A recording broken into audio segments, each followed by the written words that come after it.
আসসালামু আলাইকুম। আপনাদের সামনে যে বসে আছে যে আমার ভাইটা, আমার খুব কাছের এবং ভালোবাসার একজন ভাই।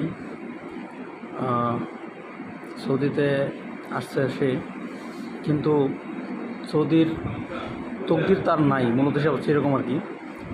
4 মাস আমাদের সাথে একসাথে থাকার পরে কালকে সে চলে যাবে বলতে আসলে আমাদের মতো যাওয়া তার হবে না, যেমন আমরা যাই, মানে আজকে মনে চাইলেও যে চলে যাব, বা যখন কপিল আমাদেরকে ছুটি দেয় 2 মাস 3 মাসের ছুটি পাই, যখন যাওয়ার চিন্তা ভাবনা করি, প্লেনের টিকিট আপ ডাউন বা যে এক ডাউন টিকিট হলো দিয়া বিদায় দেয়, তাকে যেতে হচ্ছে আপনার হচ্ছে এই দেশের পুলিশের কাছে ধরা দেওয়া।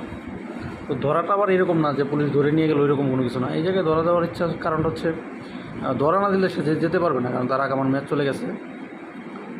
সেই জন্য তাকে ধরা দিতে হবে। ধরাটাও দিতে হচ্ছে টাকা দিয়ে। এই দেশের পুলিশকে 1100 রিয়াল দিয়া